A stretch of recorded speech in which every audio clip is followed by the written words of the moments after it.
এই যে কুরবানি গেল, এই কুরবানি কোথা থেকে এলো, কিভাবে এলো, কোন জায়গা থেকে এলো আপনারা জানেন? হযরত ইব্রাহিম নবী আলাইহিস সালামের জামানা থেকে কিভাবে কুরবানি এলো।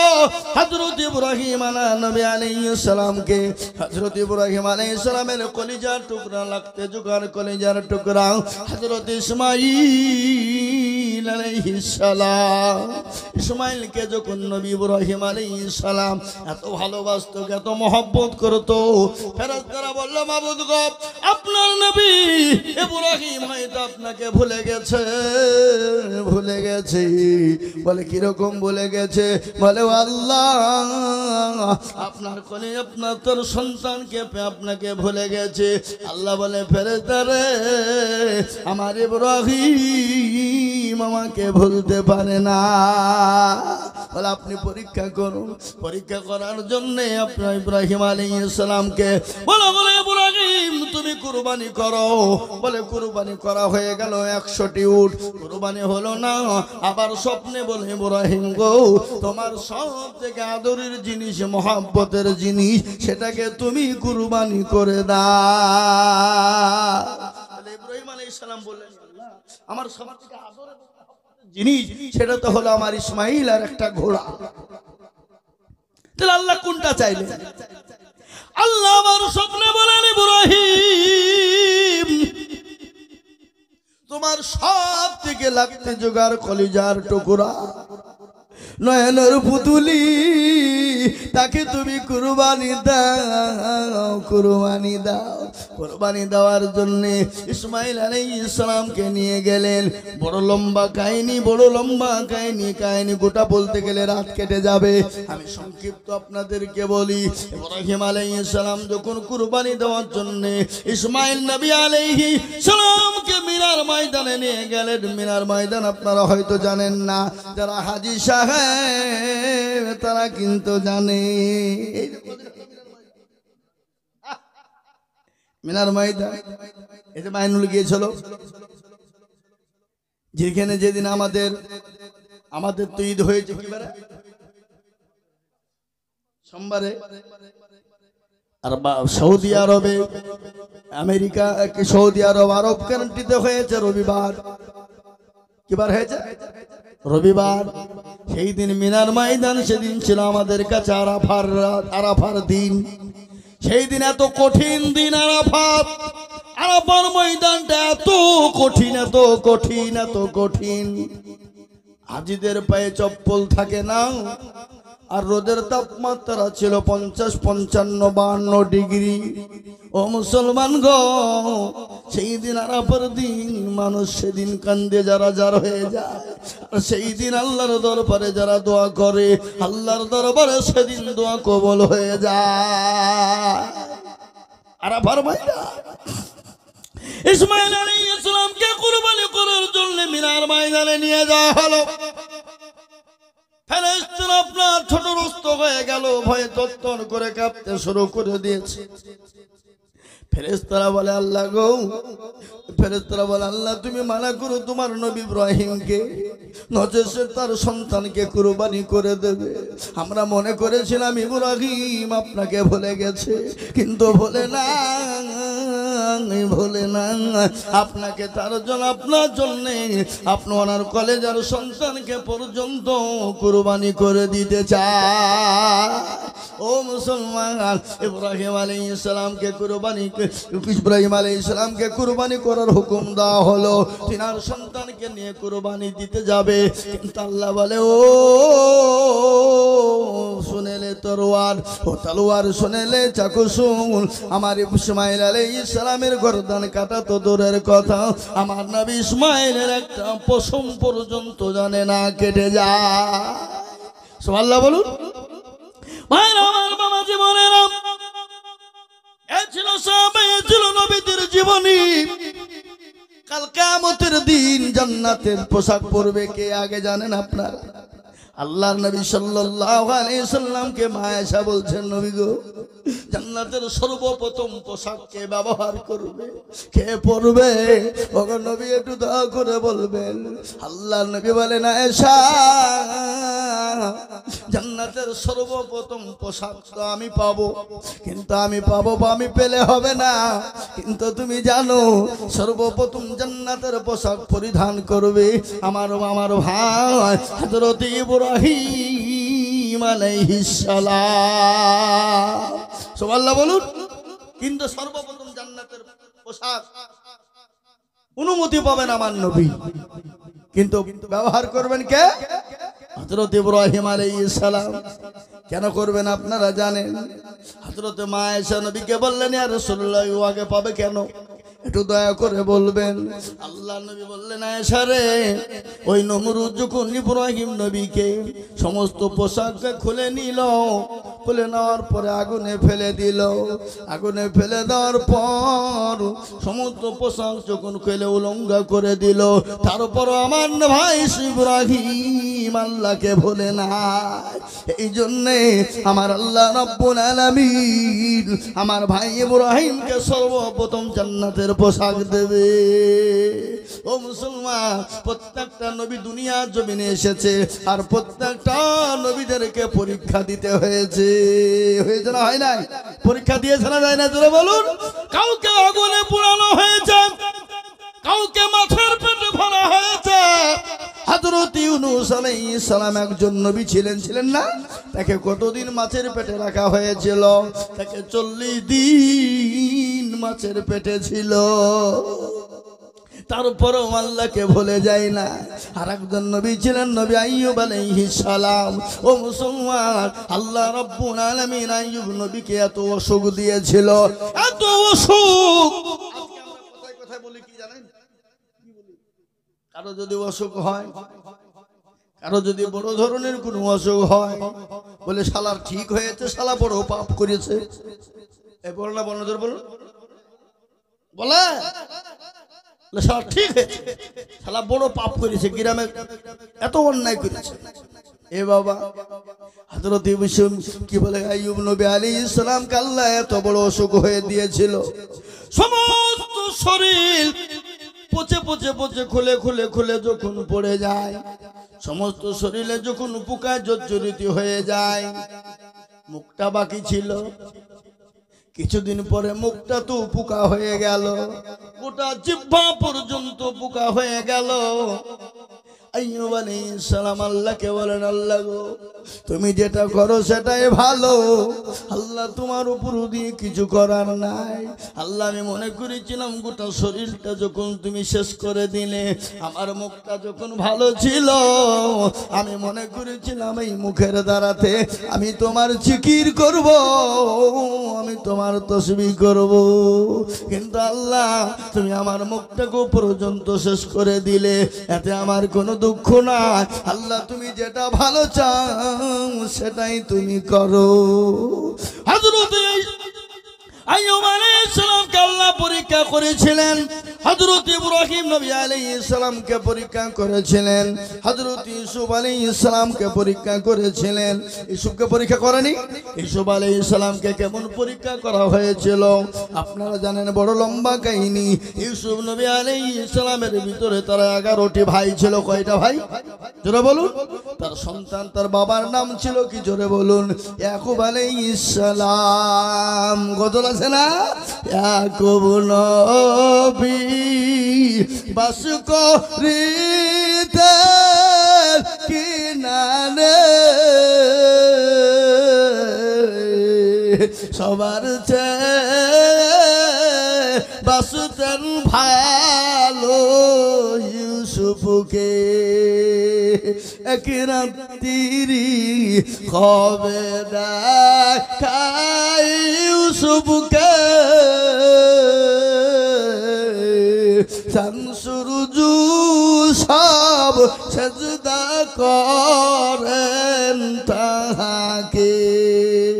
ও মুসলমান শুনে নিন, ইউসুফ আলাইহিস সালাম স্বপ্নে দেখলেন তার পিতার কাছে গিয়ে বললেন, তিনার পিতার নাম ছিল ইয়াকুব আলাইহিস সালাম। ইয়াকুব আলাইহিস সালাম বললেন, বেটারা তুমি যে স্বপ্ন দেখেছো এই স্বপ্নের কথা কাউকে কোনোদিন বলবে না।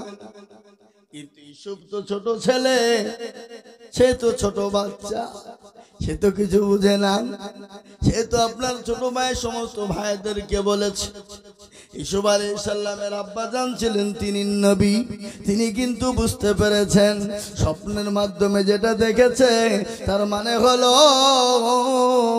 ইউসুফ আলাইহিস সালাম একদিন বাদশাহ হবে, একদিন বড় নবী হবে, একদিন মিশরের গভর্নর হবে, মিশরের সব থেকে বড় দামি মানুষ হবে, সব থেকে পয়সাওয়ালা হবে, আর সমস্ত মানুষ তাকে সেজদা করবে, তাকে কি করবে, তাকে পূজা করবে। ইউসুফ আলাইহিস সালামের ভাইরা বুঝতে পেরে গেলেন বড় লম্বা কাহিনী। তাকে মারার জন্য কত রকম ছলনা তৈরি করলেন, সব তৈরি করে ইয়াকুব আলাইহিস সালামের কাছ থেকে তাকে নিয়ে যেতে চায়, কিন্তু ইয়াকুব নবী তাকে যেতে দেবে না। কিন্তু দেখবেন বাপ মার কাছে সমস্ত ছেলে কিন্তু সমান, ঠিক না? কথা কর না কেন? কিন্তু কিছু কোন সন্তানের উপরে বাপ মায়ের একটা আকর্ষণ বাড়ে না, তার দিকে ধ্যান একটু বেশি থাকে না? কথা কন। যেমন বাপের, অধিকাংশ বাপের বড় বেটার দিকে টান থাকে, আর অধিকাংশ মায়ের সে আবার ছোট ছেলের দিকে টান বেশি থাকে। কি বুঝছেন আপনারা বলুন, ঠিক কিনা? কথা বলেন না আপনারা? কিন্তু মা বাবার কাছে সবই সমান। এটা কাটলো যেটা ব্যথা, এটা কাটলো ততটাই ব্যথা, ঠিক না ঠিক? কিন্তু তার মধ্যে ভালো মন্দ বাছাই করে তো নাকি। কিন্তু ইয়াকুব আলাইহিস সালাম যেতে দেবে না। কিন্তু ছলে বলে কায়দা কৌশলে ইউসুফ নবীকে নিয়ে গেলেন। নিয়ে যাওয়ার পরে তারা মেরে ফেলার চিন্তা ভাবনা নিলেন। কিন্তু তার একজন ভাই ছিল, বড় ভাই, কিন্তু বড় ভাইয়ের নাম হলো ইয়াহুদা। কি জোরে বল? সে কিন্তু মারতে দিল না, তাকে মারতে দিল না, বলে ওকে ফেলে দে, কুয়াতে ফেলে দে। কুয়াতে ফেলে দিয়ে বাপকে বলবো, গিয়ে তাকে বলবো সে বাঘে খেয়ে নিয়েছে। বাপের কাছে মিথ্যে কথা বলবে, কিন্তু নবীদের কাছে মিথ্যে কথা বললে ধরতে পারে না, জোরে বলুন। কথা কন না কেন? ধরে ফেলতে পারে। কেন? মেয়ে নবীদের কাছে আপনার বেহাইন ক্যামেরা আছে। বেহাইন ক্যামেরা মানে কি জানেন? যেটা হলো সিসি ক্যামেরা। জোরে বলুন ঠিক কিনা? সিসি ক্যামেরা বোঝেন না? এই আপনি ওটাকে বেহাইন ক্যামেরা বলা হয়, যাকে বলা হয় সিসি ক্যামেরা। সিসি ক্যামেরার অর্থ কি? মানে কি? গোপনীয় জিনিসকে চুরি করতে গেলে ধরা পড়ে যাবে, টিপে বেরিয়ে যাবে, তাই না? কোন পোশাক পরেছিল, কোন দোকানে চুরি করেছিল, কজন এসেছিল, এরকম করে সুইচে টিপন দেয় আর আপনার কম্পিউটারের মাধ্যমে খুঁজে বের করে লাই না। এখন আপনি ডাকাতি করতে যান সোনার দোকানে, তারপরে ব্যাংকে চুরি করতে যান, যদি আপনি ধরা না পড়েন তো কি বলছি? ধরা পড়বেন। এটা সিসি ক্যামেরা। এবং প্রতিটি নবীদের কাছে সিসি ক্যামেরা ছিল না যারা বলুন। তার একটা ছোট্ট নমুনা আল্লাহ নবী, দয়ার নবী, বিশ্ব নবী একদিন মসজিদে নববীতে সাহাবাদেরকে বললেন, ওরে আমার সাহাবারা, আগামী অমুক দিন তোমরা সমস্ত মানুষকে তোমরা এক জায়গায় একত্রিত করবা, মসজিদে নববীতে জমা করবা। ভালো করে শুনবেন, আল্লাহ নবী সেই দিন বয়ান করবে, হকের ওপরে বয়ান হবে, হুকুকুল্লাহ আর হুকুকুল ইবাদ। দুটো জিনিস আছে, একটা হলো হুকুকুল্লাহ আর একটা হুকুকুল ইবাদ। হুকুকুল্লাহ হলো আল্লাহর হক, কেউ যদি নষ্ট করে দেয় আল্লাহ ইচ্ছা করলে তাকে ক্ষমা করে দিতে পারে, মাফ করতে পারে। কি গো, আল্লাহ ক্ষমা করতে পারে না? জোরে বলুন। আল্লাহ মাফ করতে পারে না? ইচ্ছা করলে ক্ষমা করে দিতে পারে। আল্লাহর হক কোনটা? আপনারা বলেন দেখি, কে আছেন? আল্লাহর হক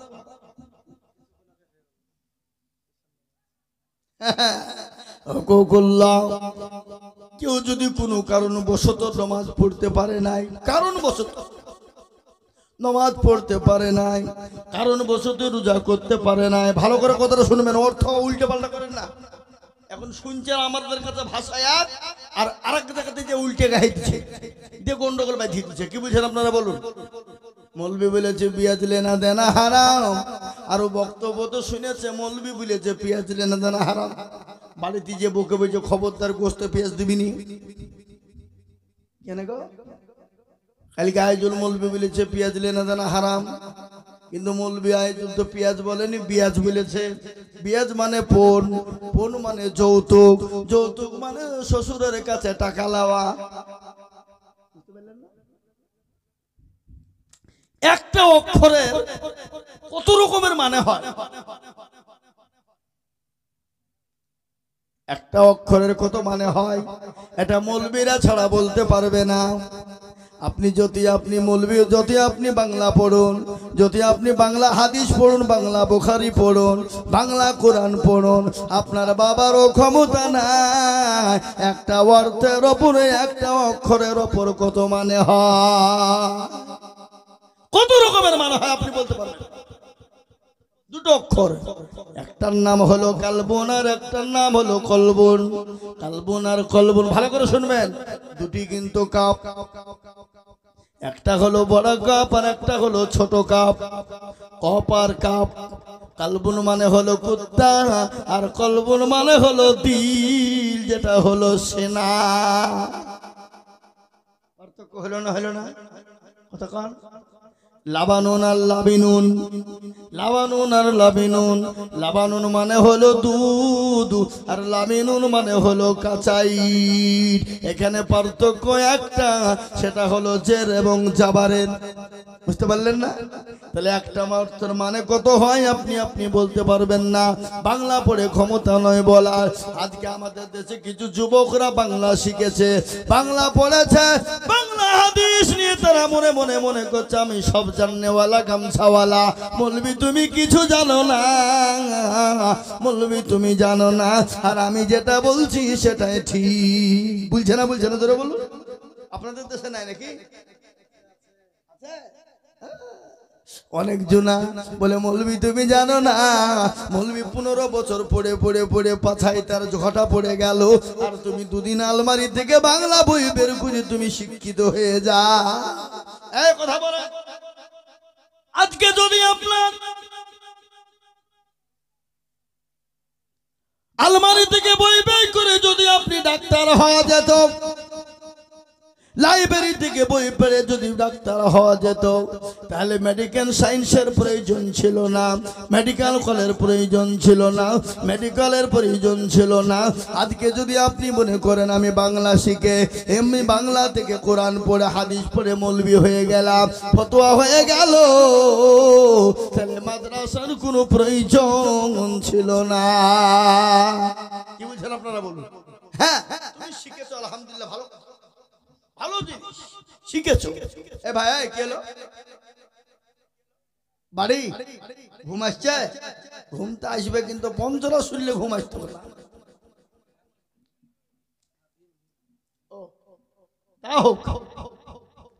তাহলে কি হলো? হিন্দু ভাই হোক আর মুসলমান ভাই হোক, এটা আমাদের এমন একটা সমাজ যে কেউ বসতে পারে, পারে না? পারে না? ধরে বলুন। কোন হিন্দু ভাই যদি আসে, আমরা তাদেরকে ওয়েলকাম জানাবো, সাধুবাদ জানাবো, সাদরে গ্রহণ করব, বুকে টেনে নিব, কলিজাতে ভরে নিব। নিব না? কথা কন না কেন? ঠিক কিনা? এটা কার আদর্শ? এটা নবীজির আদর্শ। এটা নবী বলেছে কোন জাতিকে গালি দিও না, কোন জাতির উপর আঘাত করো না, কোন জাতির সঙ্গে খারাপ মন্তব্য করো না, কোন জাতির সঙ্গে খারাপ আচরণ করো না। এর ইসলাম শিক্ষা দিয়েছে, ঠিক না ভাই? ঠিক। আমি আপনাদেরকে শোনাবো, আপনারা বসেন। আমার নবীর আদর্শ অন্য জাতির সঙ্গে কি ব্যবহার করেছে সেটা আপনাদেরকে বলবো। শুনবেন তো নাকি? ইনশাআল্লাহ শোনাবো। বিশ্ব নবী, দয়াল নবী হক সম্পর্কে বয়ান করার জন্য মসজিদে নববীতে সমস্ত মানুষকে ডাকলেন। হুকুকুল্লাহ আর হুকুকুল ইবাদ, হুকুকুল্লাহ হলো আল্লাহর হক। কেউ যদি নষ্ট করে দেয় আল্লাহ তাকে ক্ষমা করে দিতে পারে, মাফ করে দিতে পারে। কিন্তু হুকুকুল ইবাদ কেউ যদি নষ্ট করে, যতক্ষণ পর্যন্ত বান্দা ক্ষমা না করবে, ওগো হাজি, ওগো গাজী, ওগো নামাজি, আল্লাহ ততক্ষণ পর্যন্ত তোমাকে ক্ষমা করবে না। হুকুকুল ইবাদ এটা আমাদের ভিতরে আছে না নাই?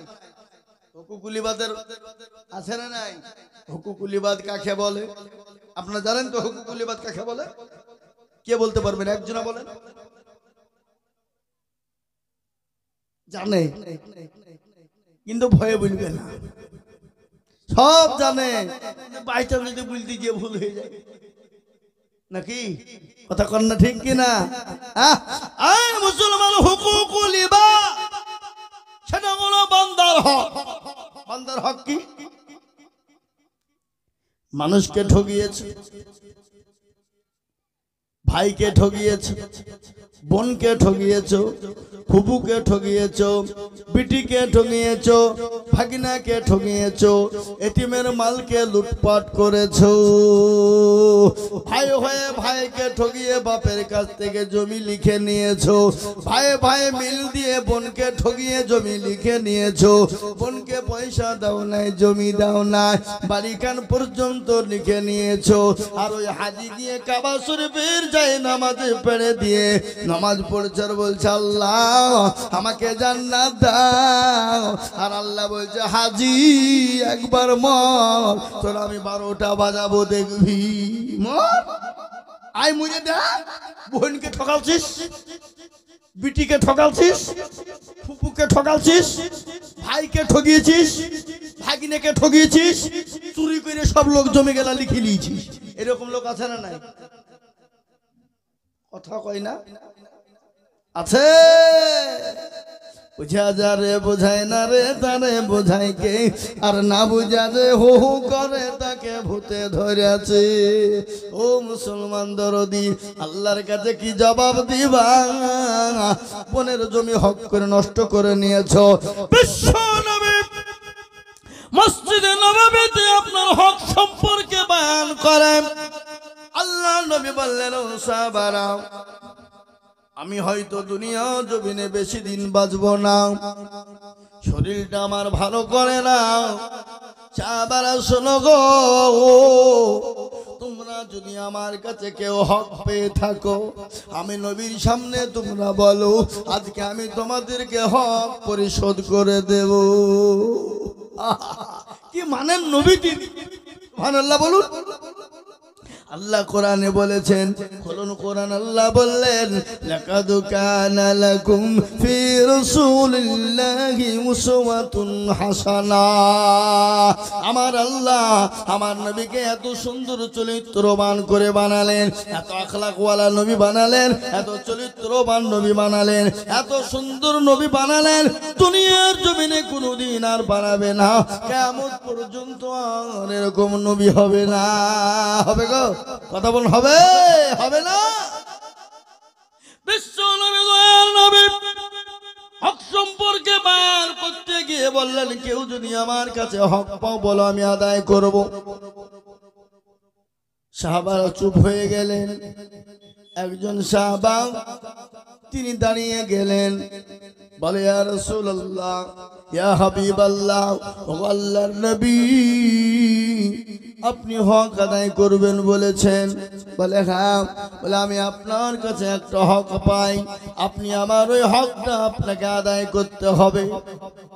সাহাবাদের চোখ মোটা হয়ে গেছে। আরে এই বেটা কয় কি রে? নবীর কাছে আমার হক চাই, এই বেটা কয় কি? আচ্ছা বলুন তো, নবীকে সাহাবারা নিজের জীবনের থেকে বেশি ভালোবেসেছেন না বাসেন নাই? কথা কন না কেন? নিজের জীবনের থেকেও বেশি আল্লাহর নবীকে ভালোবেসেছেন, তারা হলো সাহাবারা। আর আমরা একজন সাহাবার সমস্ত পৃথিবীর আলেমগুলা যদি একদিকে হয়, একজন সাহাবার জুতো সমতুল্য হবে? কথা কন না কেন? হবে? হবে না। আর আমাদের দেশের ভালোবাসা কিসে? কি ভালোবাসা? এ ভালোবাসা নয়। সমস্ত সাহাবাদের চোখ গলা মোটা হয়ে গেল। এ বেটা কয় কি? নবীর কাছে আবার হক চাই। আল্লাহ নবী বিশ্ব নবী নবী বললেন, ও সাহাবারা তোমরা চুপ, সে কি হক পাবে আমি তাকে দেখতে চাই। আল্লাহ নবী বললেন, সাহাবা বলো তুমি কিসের হক তুমি চাও? বলে, নবী গো আপনি আমাকে মাফ করবেন, ক্ষমা করবেন। আমি বলার সাহস পেতাম না, আপনি আমাকে বলেছেন। আর আমি যখনই বলবো সাহাবারা ভয়ে কথা বলবে না। কেন আপনি জানেন আপনার সামনে সাহাবারা গলা উঁচু করে কথা বলবে না। গলা উঁচু করে কথা বলবে না। সাহাবারা নবীকে এতটাই ভালোবাসতেন, নবীর আওয়াজের উপরে তারা আওয়াজ কোনোদিন করে নাই। আর আমাদের দেশে প্রসাব করে পানি নিতে জানে না, মদখোর, গাঁজাখোর, চুল্লুখোর, হেরোইন খোর, মৌলবীর সঙ্গে তর্ক করে, মৌলবীর সঙ্গে খারাপ ব্যবহার করে, ইমামের সঙ্গে খারাপ ব্যবহার করে। মদখোর, তারিখোর, গাঁজাখোর, চুল্লুখোর, ওরা তো বাপের বেটা নয়, ওরা হলো বাপের জারদ সন্তান, ওরা হলো বাপের কুলাঙ্গার সন্তান। আলেম ওলামার সঙ্গে খারাপ ব্যবহার করে, আলেম ওলামার সঙ্গে খারাপ আচরণ করে, আলেম ওলামার সঙ্গে অন্যায় অত্যাচার জুলুম করে, তারা বাপের সন্তান নয়, তারা হলো বাপের জারদ সন্তান, তারা হলো বাপের কুলাঙ্গার সন্তান। বুঝতে পারলেন না? পারলেন আমার কথাটা? যদি বাপের সন্তান তারা হয়, তারা কোনোদিন আলেম ওলামার সঙ্গে খারাপ ব্যবহার করবে না, করতে পারে না।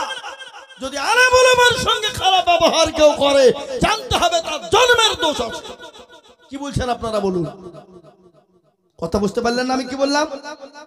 কোরআন বলেছে, ইন্নামা ইয়াখশাল্লাহা মিন ইবাদিহিল উলামা। পৃথিবীতে যদি আল্লাহকে কেউ ভয় করে, তারা হলো আলেমেরা, তারা হলো উলামা। সে আলেমকে তুমি গালি দাও, সে আলেমকে তুমি অন্যায় বেন্যায় করো, সে আলেমের সঙ্গে খারাপ ব্যবহার করো, সে আলেমের সঙ্গে যদি আলেম না থাকতো তোমার বাপের বিয়ে হতো না, তোমার বাপের সঙ্গে তোমার মায়ের বিবাহ হতো না। আর তুমি যদি বলো করে আলেম লাগেনি, আমার মা বাপের বা এমনি বিয়ে হয়ে গেছে, তাহলে জানতে হবে তোমার মা বাপ এমনি বিয়ে করেছে, তার উরুস জাতক তুমি সন্তান হয়েছো, সেই সন্তান তুমি জারদ সন্তান হয়েছো। বুঝতে পারলেন না? পৃথিবীতে আল্লাহকে ভয় করে কারা? তারা হলো আলেমেরা, তারা হলো উলামারা। এটা কোরআনের কথা, আমার কথা নয়। ইন্নামা ইয়াখশাল্লাহা মিন ইবাদিহিল উলামা। পৃথিবীতে আল্লাহকে কেউ ভয় করে, তারা হলো উলামা, তারা হলো আলেমেরা। এটা কোরআন। নবীজি বললেন, আল উলামা ওয়ারাসাতুল আম্বিয়া। নবী বললেন উলামারা হলো নাইবে রাসূল। আমি নবী চলে গেলাম, নাইবে রসুল হিসাবে উলামাদেরকে রেখে গেলাম, আলেমেদেরকে রেখে গেলাম। খবরদার আলেম উলামাকে গালি দিও না, তাদের সঙ্গে খারাপ আচার আচরণ করো না, তাদের সঙ্গে খারাপ মন্তব্য করো না, তাদের সঙ্গে খারাপ ব্যবহার করো না। এটা আল্লাহর কোরআন বলেছে। আজকে আমাদের দেশে মসজিদের ইমামের সঙ্গে গালিগুলাজ, ইমামের সঙ্গে খারাপ আচরণ, ইমামের সঙ্গে খারাপ ব্যবহার আছে না নাই? জোরে বলুন। মসজিদের ইমামের সঙ্গে খারাপ ব্যবহার করবেন, আপনার ওই ইমামের পিছনে আপনার নামাজ হবে না। ইমাম আপনার বাপের ঘরের নয়, সে হলো আল্লাহর ঘরের ইমাম। কার ঘরের ইমাম? জোরে বলুন। আল্লাহর ঘরের ইমাম। আর আল্লাহর ঘরের ইমামের সঙ্গে আপনি খারাপ ব্যবহার করবেন, আর তার পিছনে আপনি নামাজ পড়বেন, নামাজ হবে? কোনোদিন হতে পারে না। এ মুসলমান দরদি, আল্লাহ নবী বিশ্ব নবী হক সম্পর্কে বয়ান করলেন। ইতিমধ্যে সাহাবা বললেন, নবী গো আমি আপনার কাছে একটা হক আদায় করতে চাই। আল্লাহ নবী সাহাবাদের চোখ গলা মোটা হয়ে গেল। বিশ্ব নবীর সাহাবারা বলে, বেটা কয় কি? নবীর কাছে হক চাই। বিশ্ব নবী বললেন, ও সাহাবারা বসো, বসে যাও। সমস্ত সাহাবারা যখন বসে গেলেন, আল্লাহ নবী নবী বিশ্ব নবী রহমতুল লিল আলামিন যখন বসতে বললেন, সমস্ত সাহাবারা যখন বসে গেলেন, ইতিমধ্যে আল্লাহ নবী বললেন, ও সাহাবা, বলো তুমি আমার কাছে কি হক আদায় করতে চাও, কি হক তুমি পাও? বলে, নবী গো, একদিন মরুভূমির প্রান্তে আপনি আমি দুজনেই হেঁটে যাচ্ছিলাম। যেতে যেতে যেতে আপনি ছিলেন উটের ওপরে আর আমি ছিলাম উটের নিচে, আর আপনার হাতে একটা লাঠি ছিল গো নবী, আর ওই লাঠিখানা আপনার হাত থেকে পড়ে গিয়ে আমার পিঠের উপর আঘাত লেগে যায়, তার জন্য আমি কষ্ট পেয়েছিলাম। ও গো নবীজি, আমি ওই লাঠির আঘাতটা আপনাকে করে আমি আমার হকটা আদায় করতে চাই। কথাটা ভালো করে বুঝবেন। সাহাবাদের চোখ মোটা হয়ে গেল, সর্বনাশ, এই বেটা কয় কি রে, আমার নবীকে তারা গায়ের উপর আঘাত করে হক আদায় করবে, ওর হক বের করছে দাঁড়া। আল্লাহ নবী বললেন, ও সাহাবারা চুপ, থামো, তাকে হকটা আদায় করতে দাও। আল্লাহ নবীকে সাহাবা বললেন, ইয়া রাসূলুল্লাহ, আপনি যে লাঠিটা দিয়ে আঘাত করেছিলেন, সে আগের লাঠিটা আপনার বাড়িতে জমা আছে, আপনি দয়া করে ওই লাঠিটা আনুন, ওই লাঠিটা আপনি আনায়ন করুন, আনার পরে ওই লাঠিটা আপনি আমার হাতে দেবেন, আর ওই লাঠি দিয়ে আপনাকে আঘাত করব, করার পরে আমি আমার হক আদায় করব। সাহাবারা সহ্য করতে পারে না, মসজিদে নববীর ভিতরে কান্না রুল বয়ে গেল, সমস্ত সাহাবাদের চোখ গলা মোটা হয়ে গেল। আল্লাহ নবী বললেন, সাহাবারা বস, ইজলিস, বসে যাও, থেমে যাও। সমস্ত সাহাবারা বসে গেলেন। আল্লাহ নবী বলেন, আলী রে আমার জামাই, বাড়ি যাও, আর আমার বেটি ফাতেমার বাড়ি থেকে দেখো লাঠিখানা টাঙ্গানো আছে, ওই লাঠিখানা আনো, আমার সাহাবার হাতে দাও, আনার পরে লাঠিখানা দিয়ে আমাকে আঘাত করবে, আমার কাছে হক আদায় করে নিবে, আর আমি নবী দুনিয়া থেকে চলে যাব, আমি কারো হক নষ্ট করব না। হযরত আলী কিন্তু যেতে চায় না। নবী বলেন, আলী গো, আমি তোমাকে অর্ডার করি, তুমি কেন যাবা না? হযরত আলী তিনি গেলেন, এক পা আগায় তো দু পা পিছনে দেয়, কিন্তু যেতে মন চায় না। হযরত আলী রাদিয়াল্লাহু তাআলা আনহু ফাতেমার পানিতে গেলেন, ফাতেমাকে গিয়ে বলেন, ফাতেমা, ওই লাঠিখানা ঘরে রাখা আছে, ওই লাঠিখানা আমাকে দাও। তিনি লাঠিখানা দিলেন, দিবেন না। বলে, স্বামী গো, লাঠিখানা কি হবে আপনি বলুন। বলে, গো আমার বিবি, এ কথা আমি তোমাকে বলতে পারবো না। বলে, স্বামী আপনি যদি না বলেন আমি লাঠি দেব না, আমি দিতে পারবো না। বলে, না বলতে পারবো না। বলে, তাহলে লাঠিও দেব না।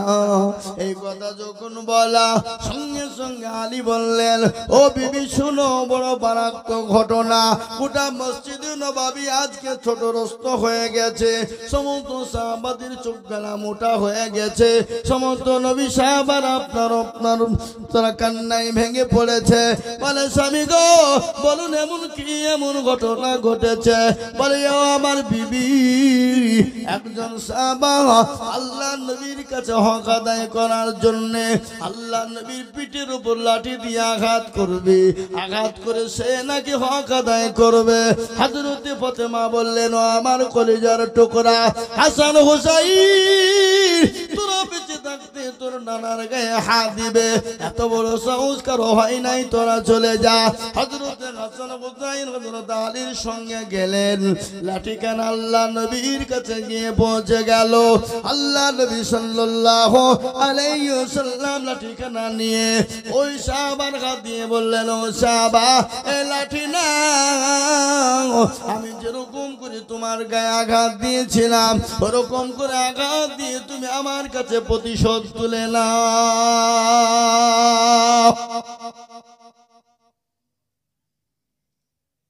সমস্ত সাহাবারা অবাক। সমস্ত সাহাবাদের সামনে বিশ্ব নবী বললেন, তুমি বসে যাও তোমরা। সমস্ত সাহাবা চুপ হয়ে গেল। আল্লাহ নবী সাহাবার হাতে লাঠিখানা দিলেন। আল্লাহ নবীকে বললেন, ইয়া রাসূলুল্লাহ, ওস্তাকি মাফ করবেন, ক্ষমা করবেন। বলে, নবী গো, সেই দিন মরুভূমির প্রান্তে আমি যখন উট টানছিলাম, সেদিন আমার গায়ে কোনো পোশাক ছিল না, আমি খালি গায়ে ছিলাম। আর ওই লাঠির আঘাতটা আমার খালি গায়ে অবস্থায় লেগেছে। ওগো নবীজি, আপনার গায়ে আজকে কাপড় রয়েছে, আমি তো আপনার কাপড়টাকে অবস্থায় আঘাত করতে পারবো না। ওগো নবীজি, আপনার শরীর থেকে পোশাকটাকে খুলুন, আপনি খালি গায়ে হয়ে যান, আপনার গায়ে যেন কোনো কাপড় না থাকে। ওগো দয়ার নবীজি, আপনার গায়ে কোনো কাপড় থাকবে না, খালি গায়ে থাকবেন, আর ওই লাঠির আঘাতটা আপনার খালি গায়ে অবস্থায় মারবো। সাহাবাদের চোখ মোটা হয়ে গেল। বলে, তোর এত বড় সাহস, আমার নবীকে বলিস কিনা জামা খুলতে, গায়ের কাপড় সরে ফেলতে, তোর কল্লা উড়িয়ে দেব, গর্দানটাকে উড়িয়ে দেব। আল্লাহ নবী বলেন, সাহাবারা বসে যাও। সমস্ত সাহাবারা বসে গেলেন। আল্লাহ নবী, নবী বিশ্ব নবী রহমাতুল লিল আলামিন নিজের কাপড় খানা যে কুনি খুলেছেন, ওই সাহাবা লাঠি খানা ফেলে দিলেন। ফেলে দেওয়ার পরে নবীকে পেছন থেকে জড়িয়ে ধরে আল্লাহ নবীর মোহরে নবুয়তের মধ্যে চুমো দিয়ে দেয়। বলুন সুবহানাল্লাহ। আল্লাহ নবীকে বললেন, নবী গো, আমার বহুদিনের জল্পনা কল্পনা, ওগো নবীজি, আপনার পায়ের তলে আমার জীবনটা কুরবানি হয়ে যাক, আমার মা বাপ কুরবানি হয়ে যাক গো নবী। আমি আপনাকে মারতে পারি, আপনার গায়ে আমি আঘাত করতে পারবো না। ওগো নবীজি, আমার বহু দিনের জল্পনা কল্পনা, আপনার পেছনে একটা মোহরের নবুয়ত রয়েছে। ওগো নবীজি, আপনার ওই মোহরের নবুয়তে চুমু দেওয়ার জন্য এই পরিকল্পনাটা আমি সাজিয়েছি। ওগো নবী, আপনি আমাকে ক্ষমা করে দিবেন, আপনি আমাকে মাফ করে দেবেন। আল্লাহ নবী দয়ার নবীর পেছনে মোহরের নবুয়ত ছিল, আর ওই মোহরের নবুয়তের দ্বারাতে আল্লাহ নবী পেছনের জিনিস দেখতে পেতেন। ওটাকে বলা হয় বেহাইন ক্যামেরা, ওটাকে বলা হয় সিসি ক্যামেরা। বুঝতে পারলেন কথাটা কি বললাম? এই বুঝতে পেরেছেন না পারেননি? হ্যাঁ, কিছু করে না, ঘুমাইছে।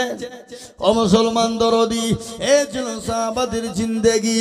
আল্লাহ নবীকে সাহাবারা নিজের জীবনের দিকে বেশি ভালোবেসেছেন।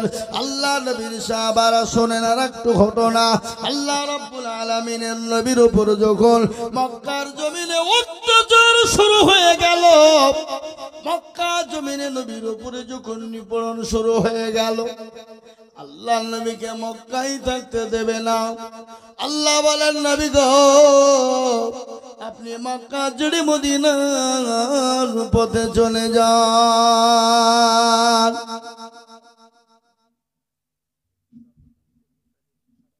এই যুবকেরা, এই ছেলে, ভাই, এই মজলিসটা করতে গেলে তো একটা খরচা আছে না? নাই? কথা কন না, কেন খরচা নাই? প্যান্ডেল খরচ, মাইক খরচ, ইত্যাদি খরচ। তো এই দেশের যুবকেরা একটা রুমাল নিয়ে যাচ্ছে মা বোন বাবজি ভাইদের কাছে। আপনার যে যেরকম পারবেন একটু সহযোগিতা করুন। কই কারা করছিল, কই উঠো উঠো উঠো,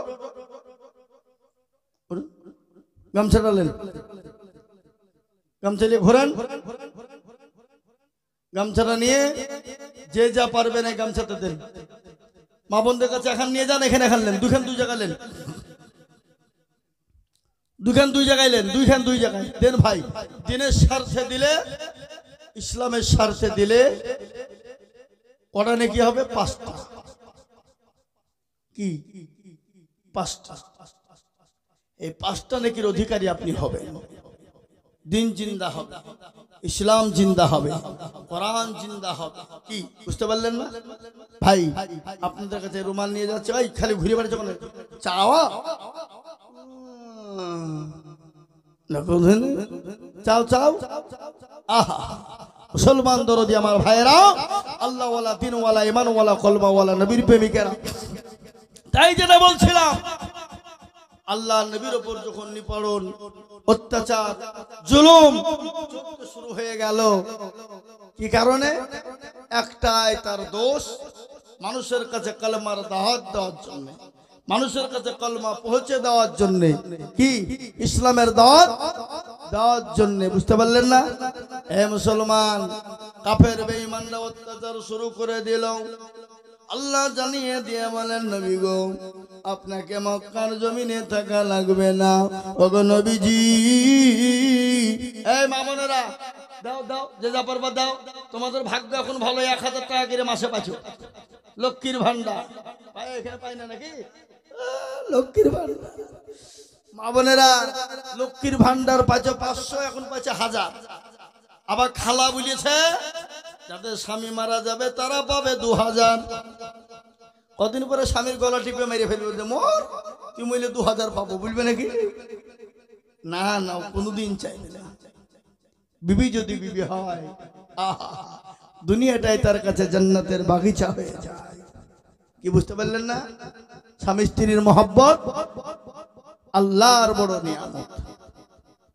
যে বাড়িতে স্বামী স্ত্রীর মধ্যে মহব্বত নাই, ভালোবাসা নাই, প্রেম প্রীতি নাই, আদর মায়া, কি স্নেহ মায়া সব নাই, সে বাড়িটা কোনোদিন ভালো হতে পারে না। স্বামী স্ত্রীর মহব্বত আল্লাহর বড় নিয়ামত। আহা, মা আয়েশা রাদিয়াল্লাহু তাআলা আনহা বর্ণনা করছেন, আমার বাড়িতে কোনোদিন খাবার হতো, কোনোদিন হতো না। আমার রাসূল 1 দিন 2 দিন 3 দিন বাড়িতে না থাকা, বাড়িতে এসে দেখতেন খাবার না হলেও আমার সঙ্গে এত সুন্দর ব্যবহার করতেন। তিনি নিদর্শন দিয়ে গেছেন। মা আয়েশা রাদিয়াল্লাহু তাআলা আনহা বললেন, বাড়িতে কোনোদিন যদি ভালো মন্দ হতো, আমি যেটা খেতাম রেখে দিতাম, আমার রাসূল সেইটা তুলে তিনি খেতেন। কি মহব্বত, কি ভালোবাসা, এটা নবীজির নিদর্শন। জি, আর দেখিয়ে গেছেন নবীজি। আর কি, মা আয়েশা রাদিয়াল্লাহু তাআলা আনহা যে গ্লাসে পানি পান করতেন, আমার রাসূল, দয়ার নবী, বিশ্ব নবী, মানবতার দূত, সরকারে দো আলম, মা আয়েশা রাদিয়াল্লাহু তাআলা আনহা বলছেন, আমার রাসূল সেই জায়গায় গ্লাসে মুখ লাগিয়ে পানি খেতেন। আলহামদুলিল্লাহ বলুন। কি মহব্বত, কি ভালোবাসা। আর আমরা স্বামী স্ত্রী এখন আটো খেতে লজ্জাবোধ করি, খারাপ মনে করি, হ্যাঁ করি না, করি না, জোরে বলুন। আল্লাহ নবী সাল্লাল্লাহু আলাইহি ওয়াসাল্লাম তার নবী বলে গেলেন, স্বামী স্ত্রীর মহব্বত আল্লাহর বড় নিয়ামত। ও মায়েরা, বোনেরা, তোমরা কান করে শুনে নাও, তোমার স্বামীর পায়ের তলে তোমার জান্নাত। আল্লাহ রাব্বুল আলামিন যদি না থাকতেন, পৃথিবীর কাউকে যদি সেজদা করা হতো, আল্লাহ নবী বললেন, বিশ্বের সমস্ত নারীকে হুকুম দেওয়া হতো, তাহলে তোমরা তোমাদের স্বামীর পায়ের তলে তোমরা সেজদা করো।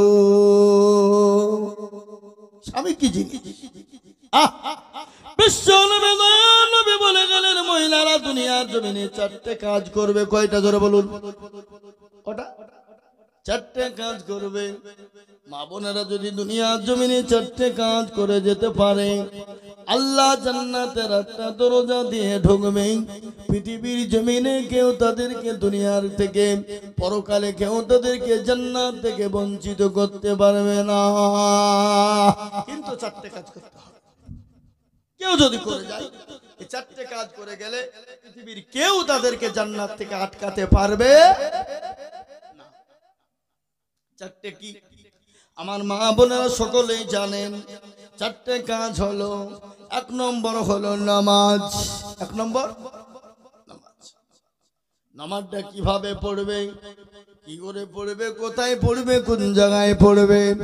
আমার মা বোনেরা শোনো, তোমাদেরকে নামাজ পড়তে হবে টাইম বাই টাইম, ওয়াক্ত বাই ওয়াক্তে পড়বে, টাইমে টাইমে নামাজ আদায় করবে। আর নামাজটা ঘরে পড়বে, নির্জনে পড়বে। কোথায় পড়বে? ঘরে পড়ে, টাইমে পড়বে। কিন্তু এখন তো আমার মা বোনেরা নামাজই পড়ে না। কি মনে হয় পড়ে? একদিন পড়ে তো দুদিন পড়ে না, দুদিন পড়ে তো 5 দিন পড়ে না। হিসাব করে দেখতে গিয়ে দেখা যায় মাসে তারা 20 দিন পড়ে না, 10 দিনও পড়ে কেউ পড়ে না। ঠিক না? ও আমার মায়েরা বোনেরা, আল্লাহ নবী বললেন কোন মহিলা যদি 5 ওয়াক্ত নামাজ সুন্দরভাবে আদায় করে, টাইম বাই টাইমে আদায় করে, আল্লাহর জান্নাতের যে কোনো দরজা দিয়ে প্রবেশ করবে। মা ও আমার বোনেরা, 1 নম্বর হলো নামাজ, 2 নম্বর হলো রোজা। আমার মা বোনেরা, 2 নম্বর তোমরা রোজা পালন করবা, শ্যাম পালন করবা, আল্লাহ জান্নাতের 8টা দরজা দিয়ে ঢুকবা। পৃথিবীর কেউ তোমাদের কাটকাতে পারবে না। আল্লাহ বলো, আল্লাহ বলো, এক আল্লাহর ইবাদত করো। 3 ফরজে গোসল করো, 4 ফরজে ওযু করো, 5 ওয়াক্ত নামাজ পড়ো, 6 ওয়াক্তবারে উসুল শোনো, 7 দুজক ভয়ঙ্কর, 8 জান্নাত সোনার ঘর। যদি চাও বাঁচতে চলে যাও গাছতে, আর করো না ভঙ্গি চলে যাও টঙ্গি। যদি করো আজরাইল চলে যাও কাটরাইল। মুসলিম আমার নাম, ইসলাম আমার গাড়ি, আর জান্নাত আমাদের বাড়ি। বুঝতে পারলেন না? আমার মায়েরা, আমার বোনেরা, 2 নম্বর রোজা পালন করবা। 3 নম্বর আল্লাহর নবী বললেন, ভালো করে শোনো ও আমার মায়েরা, জননীরা, বোনেরা, 3 নম্বর তোমরা স্বামীর খিদমত করবা, স্বামীকে ভালোবাসা দিবা, স্বামীকে মহব্বত করবা, স্বামীর সঙ্গে খারাপ ব্যবহার করবা না, স্বামীর সঙ্গে খারাপ আচরণ করবা না।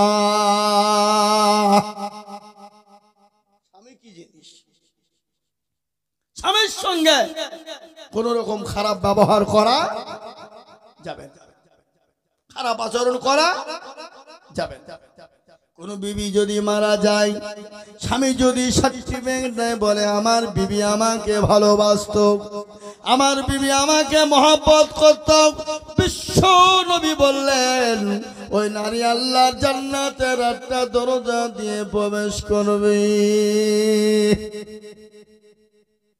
কোন স্বামী যদি বলে আমার বিবি আমার কাছে খারাপ, আমার বিবি আমার কাছে ভালো নয়, আমার বিবি আমার ওপর জুলুম করেছে, অত্যাচার করেছে, আমার বিবি আমার সঙ্গে ঝগড়া করেছে, আর ওই বিবি যদি নামাজি হয়, জান্নাত বিবি যদি 5 ওয়াক্ত নামাজি হয়, ওই বিবি যদি তাহাজ্জুদ গুজারনেওয়ালা হয়, ওই নারী আল্লাহর জাহান্নামে যাবে, ও নারী কোনদিন আল্লাহর জান্নাতে যেতে পারবে না। আমি বড় মহব্বতের জিনিস। পুরুষরা মনে মনে করছে মেয়েদেরকে ভালো করে বলুক, যেন যাই বাড়িতে আমাদের খিদমত শুরু হয়ে যায় নাকি? হ্যাঁ, না, খালি বিবি ভালোবাসবে তা নয়, স্বামীও বিবিকে ভালোবাসতে হবে। কোরআন বলেছে হুন্না লিবাসুল লাকুম ওয়া আনতুম লিবাসুল লাহুন্না।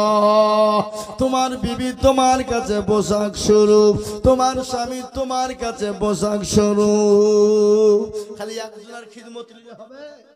বিবি তার স্বামীর খিদমত করবে, স্বামী তার বিবির খিদমত করবে। বিবির কিছু হয়ে গেলে স্বামীর বুক ফেটে যাবে, কলিজা ফেটে যাবে। আর বিবির স্বামীর যদি কিছু হয়, বিবির কলিজা ফেটে যাবে, বিবির জান ফেটে যাবে। একেই বলে মহব্বত, একেই বলে ভালোবাসা। কি বুঝলেন? বুঝতে পারলেন না আমার কথাটা? যেমন আপনার কাছে, আপনার বিবির কাছে আপনি খিদমত নেবেন, আপনার বিবিরও যদি কোনো অসুখ বিসুখ হয়, আপনাকে খিদমত করতে হবে। এটা ইসলাম বলেছে। ইসলামের ভিতরে কোনো বৈরাগ্যতা নাই। ইসলাম পরিষ্কার পরিচ্ছন্ন। ইসলামের ভিতরে দল পার্টি, মেজরিটি মাইনরিটি নাই। ইসলাম পরিষ্কার পরিচ্ছন্ন। বুঝতে পারলেন না? একজনকে প্রাধান্য দেবে আর একজনকে দেবে না। ইসলাম বলে না, না উভয় পক্ষ প্রাধান্য পাবে। স্বামী তার বিবিকে ভালোবাসা দেবে, বিবি তার স্বামীকে ভালোবাসা দেবে। এটা ইসলাম শিক্ষা দিয়েছে। কি ইসলাম, কি পরিষ্কার! আহা, ইসলাম যে অধিকার দিয়েছে বিশ্বের কোনো জাতি দিতে পারেনি, কোনো ধর্ম দিতে পারেনি। ও মুসলমান দরদি, ইসলামের মতন অধিকার কোনো ধর্মের মানুষ দিতে পারে নাই এবং কিয়ামত পর্যন্ত দিতে পারবে না। ইসলাম কেমন পরিষ্কার পরিচ্ছন্ন শুনেলেন আমার মায়েরা বোনেরা, শুনে নাও। আজকে বেঈমান কাফের মুশরিকরা বলে ইসলাম নারীদেরকে অধিকার দেয় না, ইসলাম নারীদেরকে স্বীকৃতি দেয় না, ইসলাম নারীদেরকে অধিকার দেয় না। আপনারা বুঝতে পারছেন আমার কথা? তো এর কথা বলে না, বুঝতে পারলেন না? কথাগুলো ভালো করে শুনেন। ইসলাম নারীকে কতটা অধিকার দিয়েছে। আজকে অন্য জাতি বেঈমানরা বলে ইসলাম নারীকে অধিকার দেয় না। ইসলাম যে অধিকার দিয়েছে বিশ্বের কোন জাতি দিতে পারে না, কিয়ামত পর্যন্ত দেবে না। আমার নবী বিশ্ব নবী যখন মক্কাতুল মুকাররমা মদিনাতুল মুনাওয়ারা মক্কায় যিনি আগমন করলেন, সেই জামানায় মা বোনদেরকে কি করা হতো? আমার মা বোনদের একটা আপনার অসুখ হয়, মাসিক অসুখ, যেটা হলো পিরিয়ড হয়। মা বোনদের একটা পিরিয়ড হয়, আর এই পিরিয়ডটা যদি না হতো আপনি আমি সেদিনই কেউ দুনিয়াতে জন্ম হতো না। বুঝতে পারলেন না? কথা বোঝেন না কেন?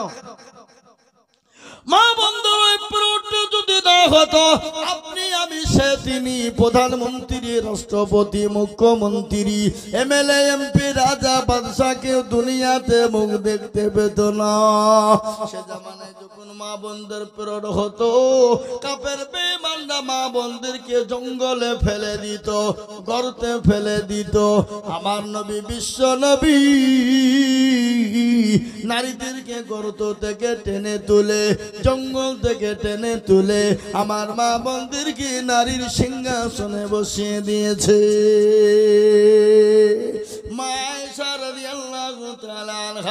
একদিন পিরিয়ড হয়েছে, আমার বিশ্ব নবী দয়ার নবী মা আয়েশা রাদিয়াল্লাহু তাআলা আনহার উপর মাথা দিয়ে শোয়া।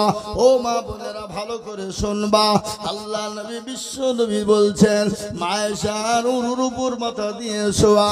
আল্লাহ নবীর মাথা কানা, মা আয়েশা তিনি মাথা হিলিয়ে দেয়, চুলগুলো আস্তে আস্তে মেসকি করে টানে আপনার মেসেজ করে দেয়।